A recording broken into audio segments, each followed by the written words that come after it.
کامل، میں تمہاری بھابھی کے ساتھ یہیں مارکیٹ تک جا رہا ہوں، دروازہ بند کر لو۔ اور ہاں، گھر کا اچھے سے خیال رکھنا، یہ نہ ہو کہ ہماری غیر موجودگی میں تم بھی باہر نکل جاؤ اور گھر پیچھے سے اکیلا رہ جائے۔ پتہ تو ہے آج کل کتنی ڈکیتیاں ہو رہی ہیں۔ میں اپنے کمرے میں بیٹھا تھا کہ عرفان بھائی وہیں پہ آ گئے اور مجھے اتنی ساری ہدایات ایک ساتھ دے ڈالی۔ آپ آرام سے جائیں، آج اتوار ہے، میں گھر پہ ہی بیٹھا ہوں، میں نے کہیں نہیں جانا۔ آج تو میں نے کالج بھی نہیں جانا۔ میں میٹرک پاس کر چکا تھا اور پچھلے 2 ماہ سے FSC میں ایڈمیشن بھی لے چکا تھا۔ کالج جانا میرا خواب تھا اور اب میں وہ خواب پورا کر رہا تھا، صرف اور صرف اپنے بھائی کی وجہ سے۔ اماں ابا کے جانے کے بعد بھائی نے مجھے بیٹے کی طرح پالا تھا۔ وہ مجھ سے 5 سال بڑے تھے۔ وہ ایک فیکٹری میں سپروائزر کی جاب کرتے تھے۔ ان کی تنخواہ سے سارے گھر کا گزارا چلتا تھا اور میرا خرچ بھی۔ کچھ جیب خرچ تو مجھے باہر سے بھی مل جاتا تھا۔ میں اپنے محلے کے چھوٹے چھوٹے بچوں کو گھر پہ ٹیوشن پڑھایا کرتا تھا۔ ویسے تو صرف میں نے ابھی میٹرک ہی کیا تھا، لیکن پھر بھی میں محلے کے بچوں کو اچھے سے پڑھا لیتا تھا۔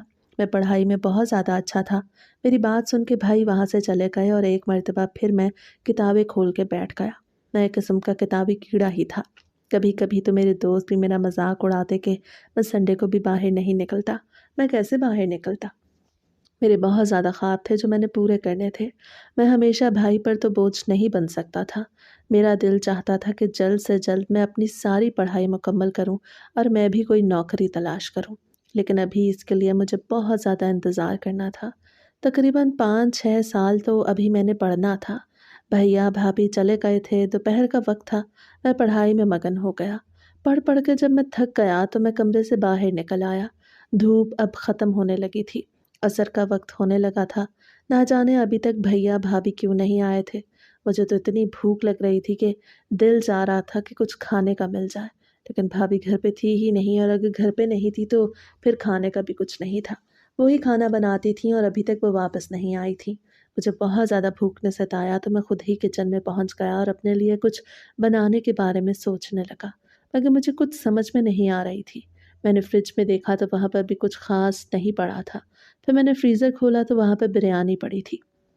اسے دیکھ کر میری باچھیں کھل گئیں۔ ہم نے رات کو بریانی بنائی تھی، شاید بچ گئی تھی۔ بھابھی نے ڈبے میں ڈال کے فریزر میں رکھ دی۔ جب میں نکال کے فرائی پین میں ڈال رہا تھا اور اس کے بعد میں نے فرائی پین کو چولہے پہ رکھ دیا۔ بریانی گرم ہو رہی تھی، میرے چہرے پہ مسکراہٹ تھی۔ مجھے بریانی بہت زیادہ پسند تھی اور اب بنا محنت کے ہی بریانی مل گئی تھی، اور اس وقت مل گئی تھی جب مجھے امید بھی نہیں تھی۔ میں بچوں کی طرح خوش ہو رہا تھا، اور پھر بریانی گرم ہو گئی تو میں نے اسے پلیٹ میں ڈالا اور چمچ ساتھ میں رکھ کے فریج سے رائتہ نکال کر اوپر ڈال کے باہر آ کے بیٹھ گیا۔ صحن میں 2 چارپائیاں پڑی تھیں۔ ایک چارپائی پہ میں بیٹھ چکا تھا۔ پرندے اپنے گھروں کو لوٹ رہے تھے۔ نہ جانے بھیا بھابھی گھر کیوں نہیں لوٹے تھے۔ مجھے عجیب سی پریشانی ہونے لگی تھی۔ میں گھر پہ اکیلا تھا، جوان لڑکا تھا، مجھے ڈر تو نہیں لگ رہا تھا، مگر ان کی وجہ سے پریشانی ہو رہی تھی۔ اور پھر شام سے رات کے 8:30 بج گئے، وہ ابھی تک واپس نہیں آئے تھے۔ میں نے بھیا کو کال کی تو وہ کہنے لگے کہ ہم راستے میں ہیں۔ وہ مجھے کچھ غصے میں لگے اور پھر 15-20 منٹ بعد وہ گھر واپس آ گئے۔ دروازہ میں نے ہی کھولا۔ بھابھی کے ہاتھ میں ڈھیر سارے تھیلے تھے جس میں انہوں نے نہ جانے کیا کیا ڈالا ہوا تھا۔ بھائی ان کے پیچھے پیچھے بائک لے کے آ گئے تھے۔ وہ لوگ گھر آ گئے۔ میں اپنے کمرے میں جانے لگا تو مجھے اچانک سے بھیا کی آواز آئی۔ انہوں نے مجھے تو نہیں بلایا تھا، لیکن ان کی اتنی تیز آواز سن کے مجھے رکنا ہی پڑا۔ وہ بھابھی پہ چلا رہے تھے۔ وہ کہہ رہے تھے کہ اگر تمہارا یہی حال رہا تو 2-4 دنوں میں کنگال ہو جاؤں گا۔ کیوں تم نے اتنی ساری شاپنگ کر لی؟ ان چیزوں کی تمہیں ضرورت ہی کیا تھی؟ گھر میں سب کچھ تو موجود ہے۔ بھیا بھابھی پہ چلا رہے تھے۔ میں اپنے کمرے کے دروازے پہ کھڑا تھا۔ نہ میں اندر گیا اور نہ ہی مکمل طور پہ باہر آیا۔ عرفان، آپ بلا وجہ مجھ پہ اتنا زیادہ غصہ کر رہے ہیں۔ میں نے اتنی زیادہ خریداری بھی نہیں کی۔ کچھ سامان تو کچن کا ہے، ڈبے وغیرہ ٹوٹ گئے تھے، مسالے بھرنے تھے، اسی لیے ہی میں نے یہ چیزیں خریدی ہیں۔ اور باقی میں نے اپنا ایک سوٹ خریدا ہے اور آپ کے لیے بھی ایک سوٹ خریدا ہے، آپ کو پتہ تو ہے۔ پھر آپ کیوں بلا وجہ مجھے ایسے باتیں سنا رہے ہیں کہ جیسے میں نے بہت زیادہ فضول خرچی کر دی ہو؟ بھابھی کی آواز میرے کانوں میں گونج رہی تھی۔ وہ بھی بھیا کی طرح بالکل اونچی آواز میں بول رہی تھیں۔ ان دونوں کی تو جنگ چھڑ گئی۔ اب مجھے سمجھ آ گئی کہ کیوں ان کو اتنی زیادہ دیر لگ گئی۔ شاید بھیا روکتے رہے اور وہ نہیں مان رہی تھی، اسی لیے ہی اب ان کی لڑائی ہو رہی تھی۔ جب ان کی لڑائی بہت زیادہ بڑھ گئی تو میں برآمدے سے نکل کے باہر آ گیا۔ میں نے بھیا کو پکڑ لیا کیونکہ وہ بھابھی پر میرے سامنے ہی ہاتھ اٹھانے لگ گئے۔ بھیا، خیر تو ہے؟ کیا ہو گیا ہے؟ آپ کیوں تمیز بھول گئے ہیں؟ آپ کو اماں کی باتیں یاد نہیں؟ وہ کیا کہتی تھیں کہ شریف مرد کبھی بھی بیوی پہ ہاتھ نہیں اٹھاتے؟ میں بڑے بھائی کو درس دینے لگا۔ تم چپ کرو کامل، تمہیں نہیں پتا، اس عورت نے میری ناک میں دم کر رکھا ہے۔ میری ساری تنخواہ اس نے ایک دن میں اڑا دی، میں سارا مہینہ کیسے گزاروں گا؟ بھیا کی بات سن کے میں بھی خاموش ہو گیا۔ وہ ٹھیک ہی کہہ رہے تھے، ہمارے حالات اتنے بھی بہتر نہیں تھے کہ بھابھی نے اتنی زیادہ شاپنگ کر لی تھی۔ بھابھی آپ بھی کچھ خیال کریں، آپ کو پتہ تو ہے کہ بھیا کتنی مشکل سے کماتے ہیں اور ان کی تنخواہ ہی سے تو سارا گھر چلتا ہے۔ آپ بھی تھوڑی خریداری کیا کریں۔ اب میں بھابھی کو سمجھانے لگا۔ وہ بھیا سے بہت چھوٹی تھیں اور مجھ سے تھوڑی سی بڑی۔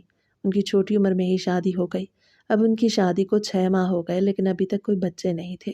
وہ دونوں مقابلے کی باتیں کیا کرتے تھے۔ شاید یہ بھابھی کی کم عمری کی وجہ سے تھا۔ ایک سمجھدار عورت تو کبھی بھی شوہر سے بحث نہیں کرتی، اب مجھ سے بحث کرنے لگی۔ حالانکہ آج تک کبھی بھی انہوں نے مجھ سے کچھ نہیں کہا تھا، ہمیشہ چھوٹے بھائی کی طرح ٹریٹ کرتی تھیں۔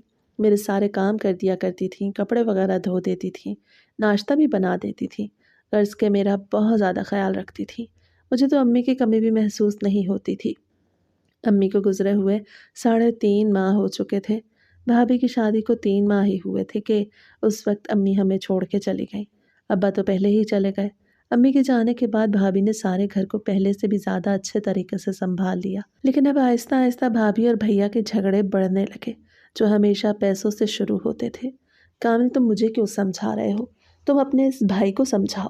تم دیکھو میں نے کیا لیا ہے۔ بھابھی تھیلے کھول کے دکھانے لگیں۔ 2-3 تھیلے تھے، وہ ایک کھول کے دکھا رہی تھیں اور دوسرے میں شاید ان کے اپنے کپڑے تھے جو انہوں نے مجھے کھول کے نہیں دکھائے۔ اس میں کچن کا سامان تھا۔ میں نے بھیا کی طرف دیکھا۔ میں یہ کہنا چاہتا تھا کہ سارا سامان تو ضرورت کا ہے، لیکن میں کہہ نہیں پایا۔ بھیا کے چہرے پر بے بسی تھی اور میں سمجھ سکتا تھا کہ وہ پیسوں کی وجہ سے کتنا پریشان تھے، اور یہ پریشانی مجھ سے بہتر اور کون سمجھ سکتا تھا۔ 2 دن پہلے ہی میں نے ان سے فیس کے لیے پیسے مانگے تھے اور انہوں نے مجھ سے کہا تھا کہ 2-3 دن انتظار کر لو، ابھی میرے پاس زیادہ پیسے نہیں ہیں، کسی دوست سے ادھار لے کے دوں گا۔ اور اب ان کے پاس جتنے بھی پیسے تھے وہ بھابھی نے خرچ کرا دیے۔ بھیا بھابھی پلیز آپ لوگ لڑے نہیں، اب جو ہونا تھا ہو گیا، چھوڑیں اس معاملے کو اور آئندہ کے لیے سوچیں کہ ایک دوسرے سے بحث نہیں کرنی۔ میں بھی اماں کی طرح انہیں سمجھانے لگا۔ ان دونوں کے علاوہ اس گھر میں ہی تھا جو انہیں سمجھا سکتا تھا، اور تو کوئی تھا نہیں۔ میری اس بات پر بھابھی وہاں سے چلی گئیں اور بھیا مجھ سے کہنے لگے کہ یہ عورت میرا جینا حرام کر رہی ہے۔ مجھے سمجھ نہیں آتی کہ میں اس کے اخراجات کیسے پورے کروں۔ میں نے بھیا کو بھی سمجھایا کہ آپ یہ بات آرام اور پیار محبت سے بھی کر سکتے ہیں۔ اگر ان کی غلطی ہو گئی بھی تو وہ نہیں مانے کیا؟ کیونکہ آپ غصہ کر رہے ہیں۔ اگر آپ یہی بات پیار سے کریں تو وہ بڑی جلدی مان جائیں گی۔ میری اس بات کو بھیا نے مذاق میں اڑا دیا اور مجھے تانا بھی مار دیا کہ میں 16 سال کی عمر میں بڑی بڑی باتیں کر رہا ہوں۔ بھلے ہی میں 16 سال کا تھا لیکن واقعی میں میرا ذہن بھیا سے زیادہ کام کرتا تھا۔ میں کچھ دنوں سے سوچ رہا تھا کہ کچھ پیسے آن لائن ورک میں ڈال دوں۔ میں بھیا کو بغیر بتائے شام کو ایک اکیڈمی بھی جایا کرتا تھا۔ وہاں پہ میں آن لائن ورک سیکھ رہا تھا۔ ہر مہینے کی 3,000 روپے وہاں کی فیس تھی جو میں بچوں والے پیسوں سے دے دیا کرتا۔ میں اس وقت تک بھیا کو نہیں بتانا چاہتا تھا جب تک میری آمدن بہت زیادہ نہ بڑھ جائے۔ بھابھی بھائی اپنے کمرے میں چلے گئے، میں بھی اپنے کمرے میں آ گیا۔ تھوڑی دیر بعد دوبارہ سے مجھے ان کے کمرے سے لڑائی جھگڑے کی آوازیں آنے لگیں، لیکن اب مجھ میں اتنی ہمت نہیں تھی کہ میں کمرے میں بھی جاؤں۔ وہ دونوں میاں بیوی تھے، چاہے وہ لڑیں یا پھر ایک دوسرے کو مار ڈالیں، اس سے مجھے کوئی غرض نہیں تھا۔ میں نے انہیں سمجھا دیا تھا، یہ الگ بات تھی کہ وہ سمجھے نہیں تھے۔ میں نے کمرے کی کھڑکی دروازے بند کر لیا اور بکس اٹھا کے بیٹھ گیا۔ تھوڑی تھوڑی آوازیں اب بھی مجھے اندر تک سنائی دے رہی تھی، مگر یہ مجھے زیب نہیں دیتا تھا کہ میں رات کے اس وقت بھیا اور بھابھی کے کمرے میں جاؤں۔ یہ ان کا پرائیویٹ وقت تھا۔ یہ الگ بات تھی کہ وہ اس وقت ایک دوسرے کے ساتھ بات چیت اور پیار محبت کرنے کے بجائے لڑ جھگڑ رہے تھے، اور پھر آہستہ آہستہ ان کی آوازیں دم توڑ گئیں تو میں نے سکھ کا سانس لیا۔ میں 2 بجے تک پڑھتا رہا۔ کل میرا ایک بہت اہم ٹیسٹ تھا اور میں اس میں اچھے مارکس لانا چاہتا تھا۔ میں صرف کالج آتا تھا، مجھے اکیڈمی جانے کے لیے فیس کی ضرورت ہوتی تھی جو میرے پاس نہیں تھی، اس لیے میں نے جو بھی پڑھائی کرنی تھی وہ سرکاری کالج سے ہی کرنی تھی۔ اور پھر اگلی صبح بھی آ گئی۔ میں اٹھا تو بھابھی ناشتہ بنانے میں لگی ہوئی تھی۔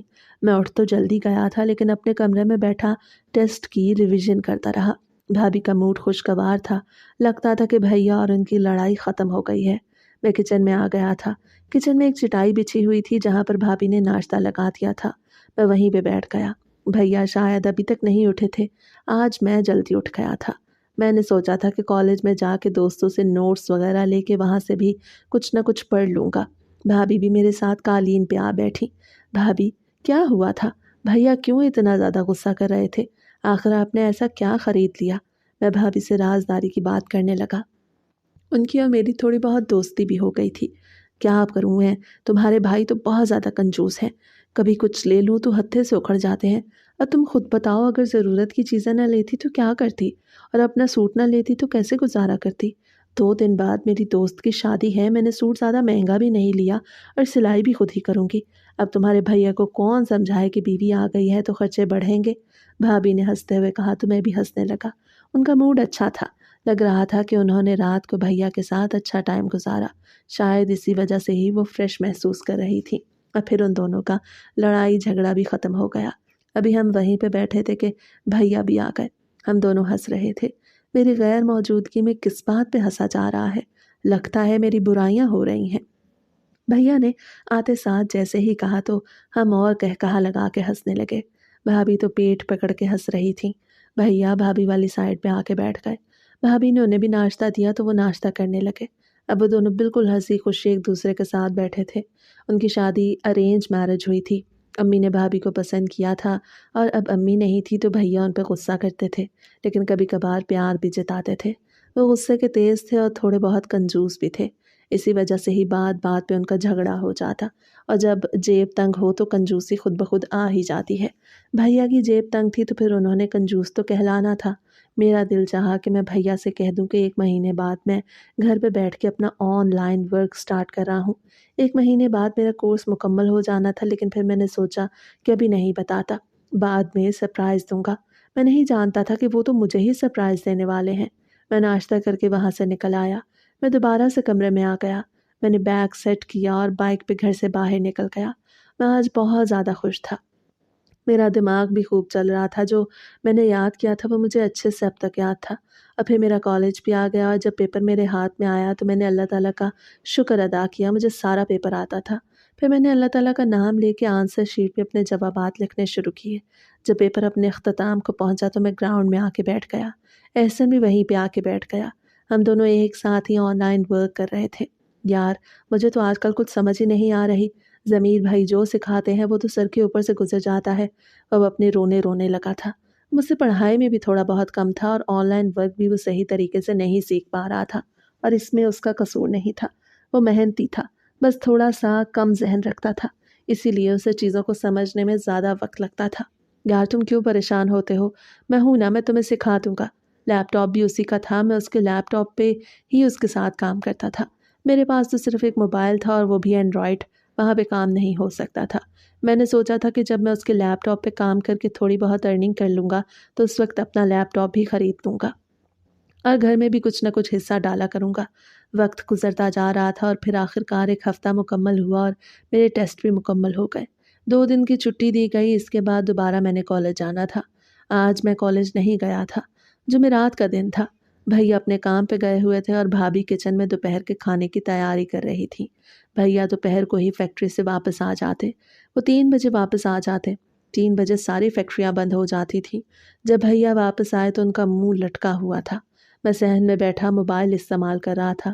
میں نے بھیا کا لٹکا ہوا منہ دیکھا تو ان سے پوچھنے پر مجبور ہو گیا کہ آخر کیا ہوا ہے، تو وہ کہنے لگے کہ بس کیا بتاؤں، اس مہینے کی تنخواہ نہیں ملے گی۔ وہ کہہ رہے ہیں کہ فیکٹری میں آج کل لاس چل رہا ہے، وہ 2 مہینے کی تنخواہ ایک ساتھ اگلے منتھ دیں گے۔ اب مجھے سمجھ نہیں آ رہی تھی کہ سارے خرچے کیسے پورے ہوں گے، بجلی، گیس، پانی کا بل، اس کے علاوہ بھی گھر کا سودا سلف وغیرہ ختم ہونے کو ہے۔ کچھ سمجھ نہیں آ رہی کہ آخر کیا کروں۔ بھیا رندھی ہوئی آواز کے ساتھ کہہ رہے تھے۔ مجھے ان پہ بڑا ترس آیا، دل چاہا کہ ان کی مشکل دور کر دوں، لیکن ابھی میں اس قابل نہیں تھا، لیکن تسلی دینے کے قابل تو تھا۔ میں اپنی جگہ سے اٹھا اور بھیا کے ساتھ چارپائی پہ بیٹھ گیا۔ بھیا آپ کیوں پریشان ہو رہے ہیں؟ اللہ کوئی نہ کوئی حل نکال دے گا۔ اگر آپ کہیں تو میں اپنے کسی دوست سے آپ کو کچھ پیسے ادھار لے دوں۔ میں نے ان کے کندھے پہ ہاتھ رکھتے ہوئے کہا تو وہ میری طرف دیکھنے لگے۔ کیا تم ایسا کر سکتے ہو؟ ان کے اندر امید بھر گئی۔ ان کی بات پہ میں نے اس بات میں سر ہلایا۔ جی بھیا، میں کر سکتا ہوں۔ میرے 1-2 دوست ہیں جو اچھا کماتے ہیں اور اچھے گھروں سے ہیں۔ اگر آپ کہیں تو میں ان سے تھوڑے بہت پیسے ادھار لے سکتا ہوں۔ آپ بتائیں آپ کو کتنے پیسے چاہیے؟ میں نے کہا تو بھیا کہنے لگے 20,000 ہو جائیں تو اچھا ہے، چکا دوں گا میں۔ اس مہینے کی 15 تاریخ ہو گئی تھی، یعنی کہ 1.5 مہینے بعد یہ ادھار واپس کرنا تھا۔ میں نے بھائی سے کہا ٹھیک ہے، جب 2 دن بعد میں کالج جاؤں گا تو اپنے دوستوں سے بات کروں گا۔ ویسے تو میں موبائل پہ بات کر سکتا تھا، لیکن میں آمنے سامنے بات کرنا زیادہ بہتر سمجھتا تھا۔ میں نہیں جانتا تھا کہ میں اس چیز میں کامیاب نہیں ہوں گا۔ 2 دن بعد جب میں کالج گیا تو میرا ایک دوست تو آیا ہوا نہیں تھا، دوسرا آیا ہوا تھا۔ میں نے اس سے پوچھا تو کہنے لگا کہ میرے پاس تو ابھی پیسے ہی نہیں ہیں، ابو نے مجھے جیب خرچ دیا تھا جو مجھ سے بڑی جلدی خرچ ہو گیا، اگر ہوتے تو تمہاری ضرور مدد کر دیتا۔ جب اکمل نے مجھ سے یہ کہا تو میری امید ٹوٹ گئی۔ احسن تو ویسے ہی میری طرح کا تھا، اسی لیے ہی تو میرے ساتھ آن لائن کام سیکھ رہا تھا۔ اب صرف امجد رہ گیا تھا جو کالج ہی نہیں آیا تھا۔ مجھے صرف اور صرف اس کی امید تھی۔ جب میں کالج سے واپس آیا تو بھیا مجھ سے پوچھنے لگے کیا تم نے میرا کام کر دیا؟ تو میں نے ان سے کہا کہ میرے دوست کالج ہی نہیں آئے۔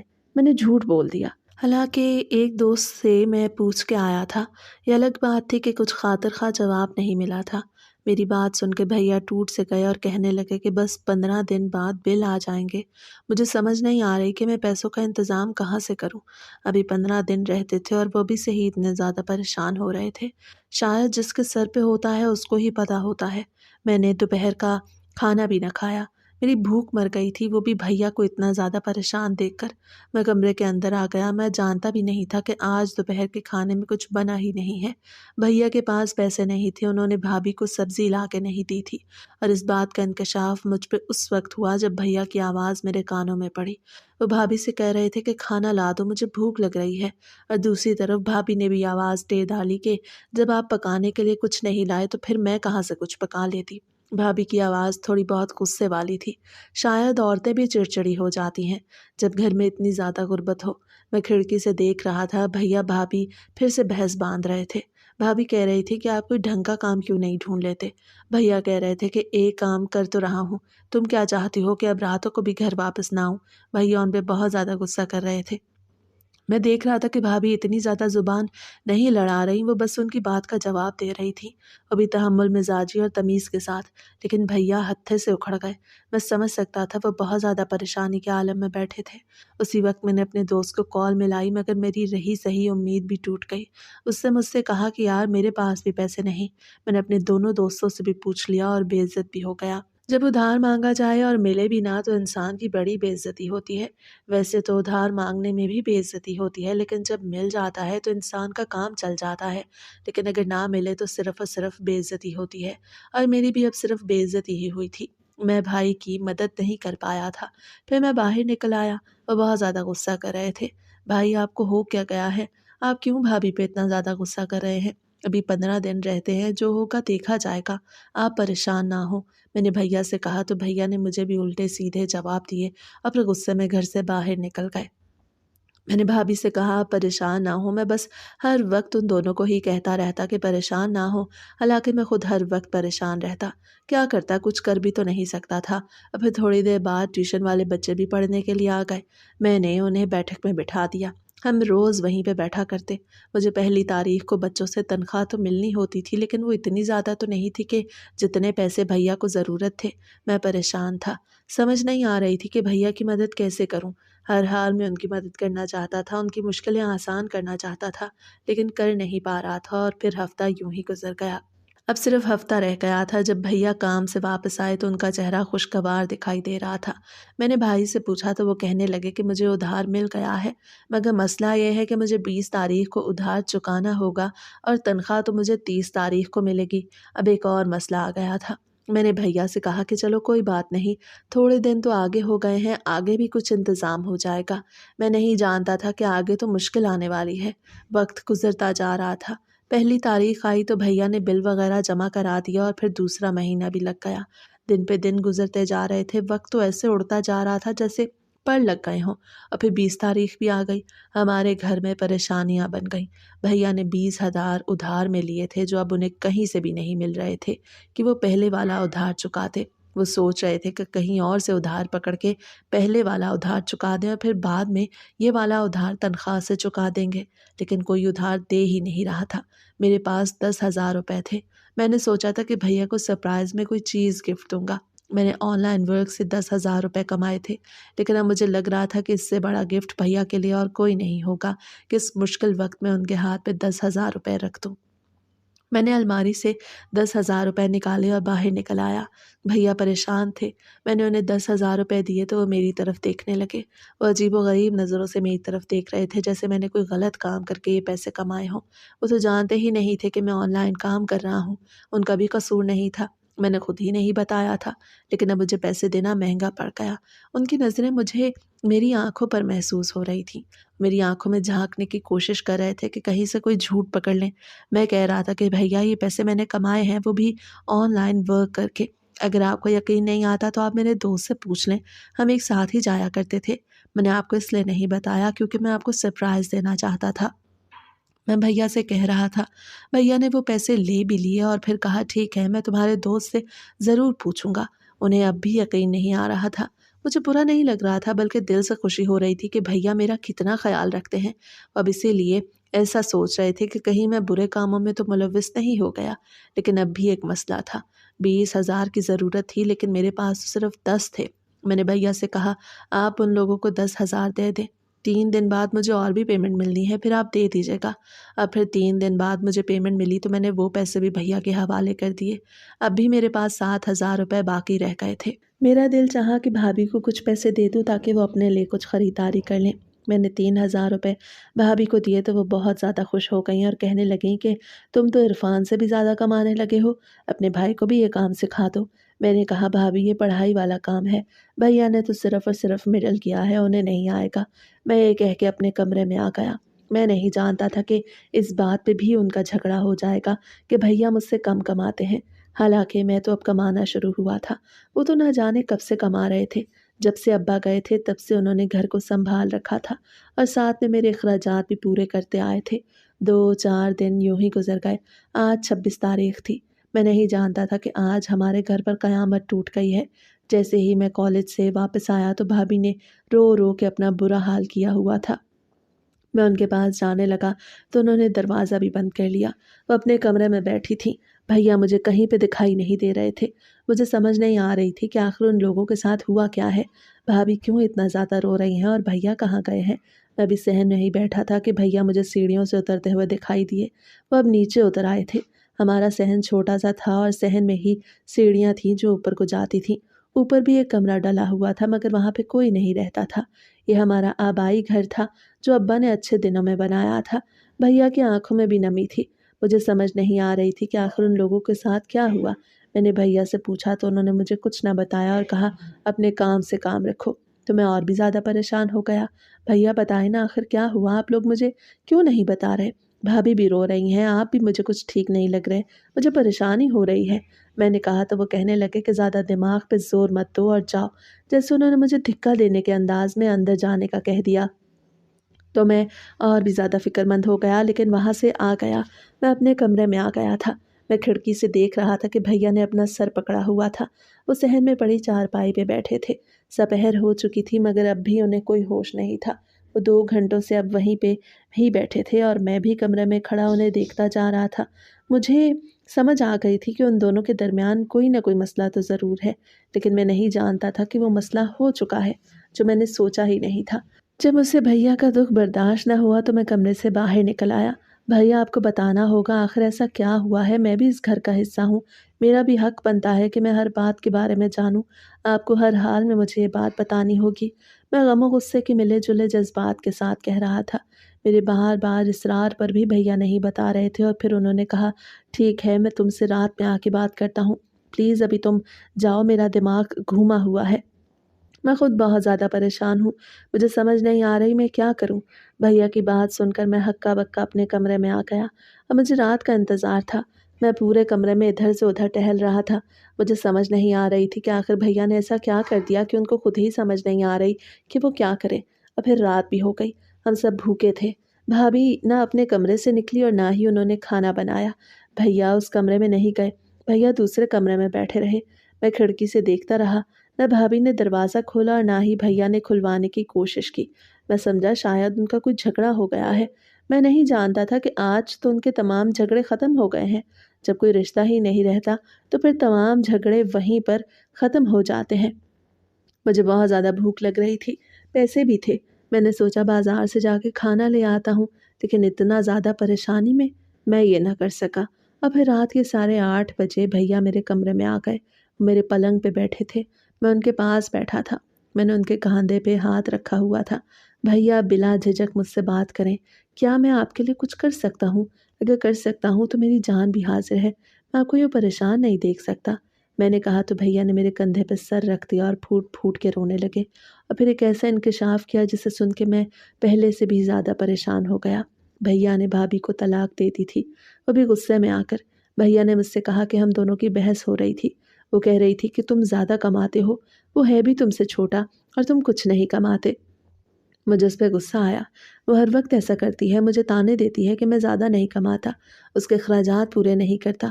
اسی لیے ہی مجھے غصے میں کچھ سمجھ نہ آیا اور میں نے وہ 3 الفاظ بول دیے جس سے ہمارا یہ رشتہ ختم ہو گیا۔ مجھے اب تم سے ایک بہت ضروری بات کرنی ہے اور مدد بھی چاہیے۔ جیسے بھیا نے یہ کہا تو میں حیران رہ گیا کہ آخر میں اس معاملے میں کیا مدد کر سکتا ہوں۔ یہ سوچ سوچ کے میری آنکھیں نم ہو رہی تھیں۔ مجھے ہول اٹھ رہے تھے کہ جب بھابھی یہاں سے چلی جائیں گی تو ہمارے گھر کا نظام کیسے چلے گا۔ میں نہیں جانتا تھا کہ بھیا انہیں وہاں سے بھیجنا ہی نہیں چاہتے۔ انہوں نے جب سے اپنے فیصلے کے بارے میں بات کی تو میں مسلسل نفی میں سر ہلانے لگا۔ میں یہ کیسے کر سکتا تھا؟ بھیا نے مجھ سے کہا کہ میں دوبارہ سے تمہاری بھابھی کے ساتھ نکاح کرنا چاہتا ہوں، لیکن یہ صرف ایک ہی صورت میں ممکن ہے کہ ہم حلالہ کر لیں۔ میں چاہتا ہوں کہ تم اس سے نکاح کر لو اور پھر بعد میں طلاق دے دینا۔ اس طرح پھر میں دوبارہ اس سے شادی کر لوں گا۔ اسے چھوڑنا نہیں چاہتا، وہ مجھے پسند ہے، بس کبھی کبھار مجھے غصہ آ جاتا ہے۔ بھیا آپ کو اپنے غصے پہ کنٹرول رکھنا چاہیے تھا۔ بھیا میں جانتا ہوں بھابھی بھی تھوڑی بہت زبان چلاتی ہے، لیکن زیادہ قصور آپ کا ہوتا ہے۔ اب مجھے سمجھ نہیں آ رہی تھی کہ میں بھیا کو ہاں کہوں یا نہ۔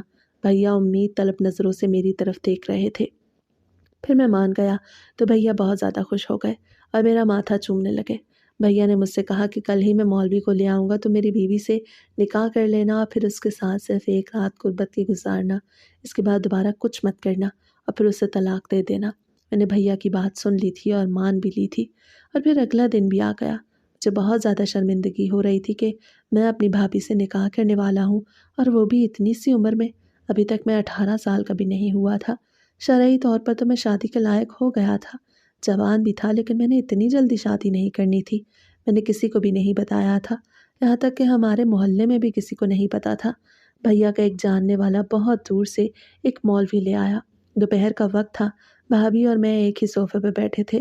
پھر مولوی صاحب نے ہم دونوں کا نکاح پڑھا دیا۔ اب بھابھی نہیں رہی تھی، وہ میری بیوی بن چکی تھی۔ مولوی صاحب اور بھیا کے ساتھ میں کمرے سے باہر نکل آیا۔ مولوی صاحب گھر سے باہر چلے گئے، میں اور بھیا صحن میں بیٹھے تھے۔ بھیا نے اب بھی مجھے خوب سمجھایا۔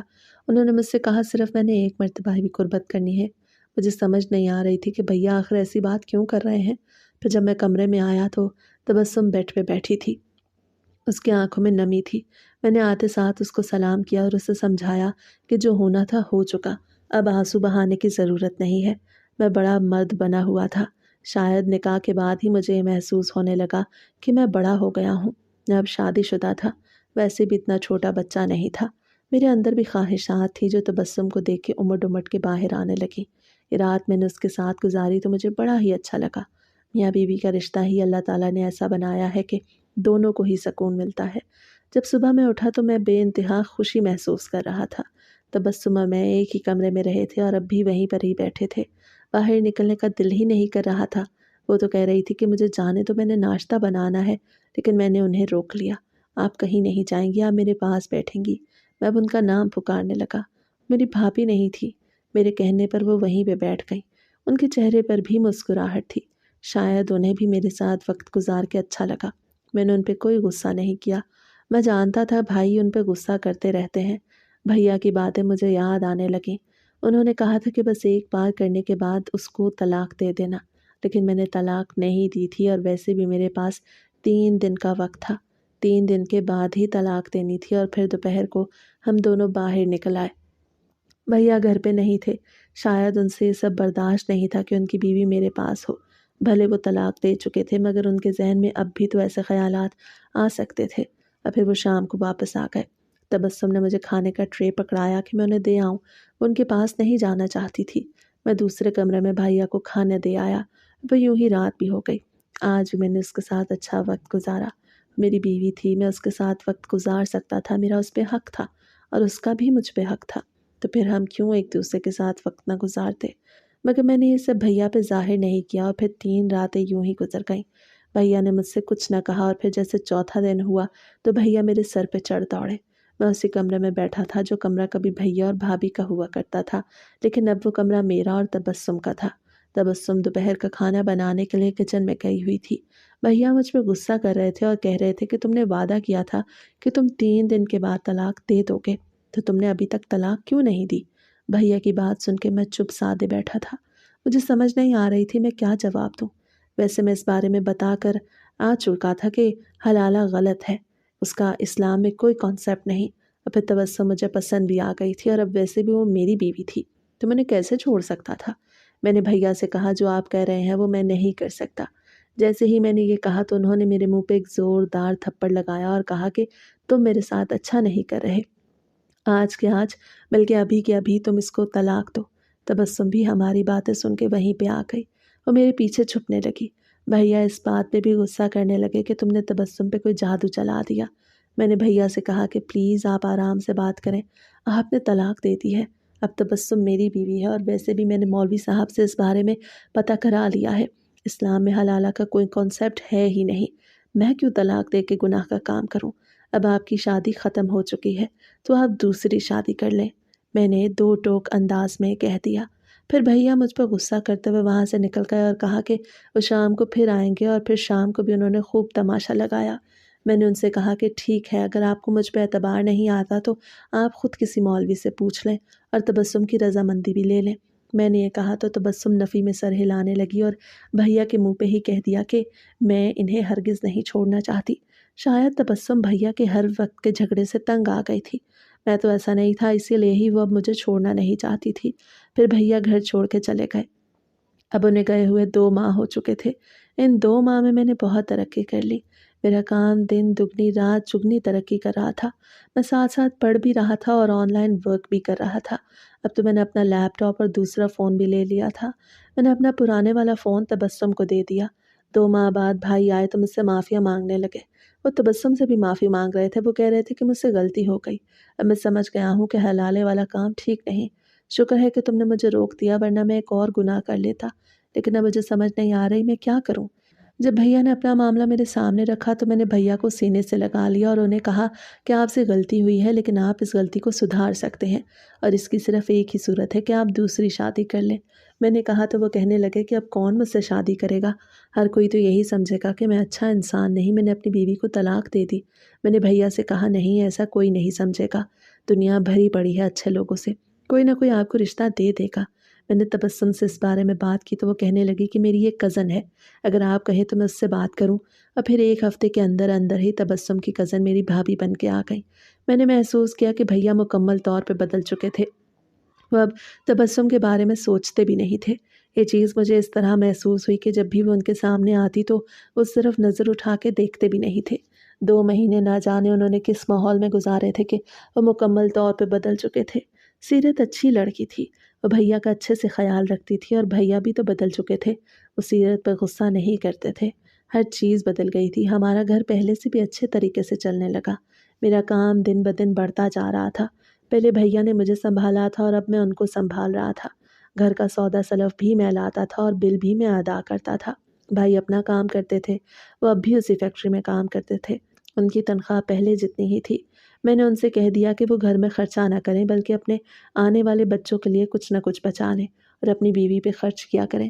میں بھی تبسم پہ خرچ کرتا تھا۔ ہم دونوں کی بیویاں خوش تھیں اور ہم بھی۔ پھر 2.5 ماہ بعد تبسم نے بھی خوشخبری سنائی اور اس کے 2-3 ہفتے بعد سیرت بھابھی نے بھی خوشخبری سنا دی۔ ہم دونوں بھائی بہت زیادہ خوش تھے، مشکلات ختم ہو چکی تھیں۔ مجھے اپنے فیصلے پہ فخر ہوتا تھا کہ شکر میں نے اس وقت مولوی صاحب سے مشورہ کر لیا۔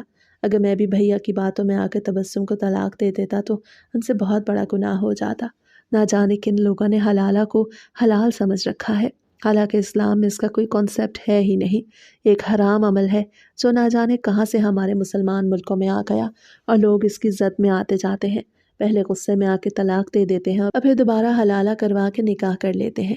یہ الگ بات ہے کہ اگر آپ نے اپنی بیوی کو طلاق دی اور اس کے بعد اس کی کہیں اور شادی ہو گئی اور پھر وہاں سے طلاق ہو گئی تو آپ اس سے شادی کر سکتے ہیں، لیکن یہ سب پہلے سے طے شدہ نہ ہو کہ آپ نے دوسری شادی ہی اس وجہ سے کرائی کہ پھر اس سے طلاق دلوا کے خود شادی کریں گے۔ یہ عمل حرام تھا جس سے ہم بچ گئے۔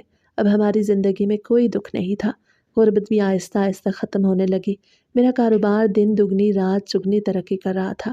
میرے پاس پیسے بہت زیادہ ہوا کرتے تھے۔ میرا بینک بیلنس بڑھتا جا رہا تھا۔ پہلے میں صرف اور صرف سکل پہ کام کرتا تھا، لیکن پھر آہستہ آہستہ میں نے آن لائن کاروبار بھی شروع کر لیا جو بہت آگے بڑھ گیا۔ تبسم میرے ساتھ خوش تھی اور سیرت بھابھی بھیا کے ساتھ خوش تھی۔ غرض کہ اب ہماری زندگی میں کوئی دکھ نہیں رہا تھا اور زندگی بڑے خوشگوار طریقے سے گزر رہی تھی۔